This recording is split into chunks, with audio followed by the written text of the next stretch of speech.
Hello, salut à toi. Je t'aime tellement que je voudrais te partager 3 raisons pour lesquelles tu ne dois offrir aucun cadeau à personne. Et j'espère que cette vidéo n'arrive pas très tardivement parce que tu dois sécuriser ton argent. Je sais que tu dois recevoir ton 13e mois, les primes de Noël, tu dois recevoir peut-être la variable de toute ton année de travail. Mon cher ami, je voudrais te partager 3 raisons pour lesquelles tu ne dois acheter aucun cadeau. Et si tu as commencé à acheter des cadeaux, tu dois arrêter ça maintenant. La première raison, elle est simple et évidente, c'est que tu n'as pas assez d'argent. Tous les 10 du mois, tu te retrouves déjà au rouge. C'est compliqué pour toi. Ça a été dur pour toi en 2025. Et te voici au mois de décembre. Tu te sens obligé d'offrir des cadeaux à plusieurs personnes, de montrer que toi aussi tu participes à la fête en offrant des cadeaux. Je te dis non.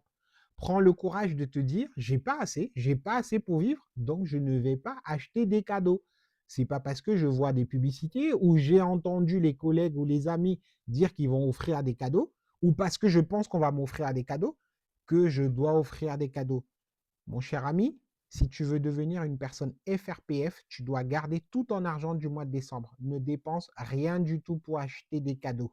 Le deuxième motif pour lequel tu ne dois pas acheter de cadeaux, c'est que tu peux être un élément déclencheur d'une révolution dans ta famille ou dans ton entourage.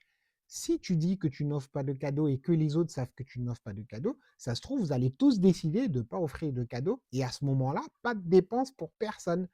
Est-ce que tu te rends compte que tu peux être un élément catalyseur dans les finances de beaucoup de personnes autour de toi?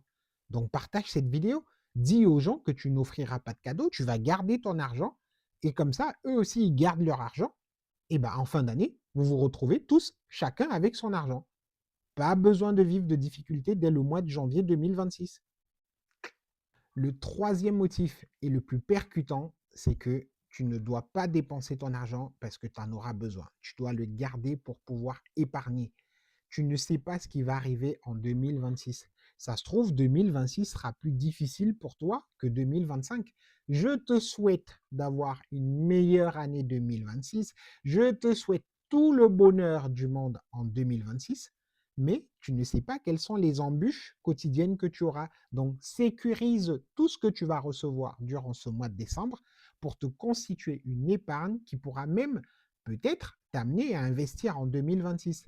Fais très attention à ce que je vais te dire maintenant. Si tu manges tout l'argent de 2025, il est sûr qu'en 2026, tu continueras sur la même lancée de pauvreté. Tu ne pourras pas décoller en 2026 si tu n'apportes pas les provisions de 2025. Donc, fais très attention à cela, ne dépense pas tout ce que tu vas recevoir. Il est important pour toi que tu puisses réaliser des économies sur le mois de décembre pour avoir de la semence pour 2026. Voilà ce que je voulais t'apporter. Je te dis que je t'aime tellement que je vais te saluer en musique et je te souhaite de belles fêtes de fin d'année avec tout le bonheur que tu mérites.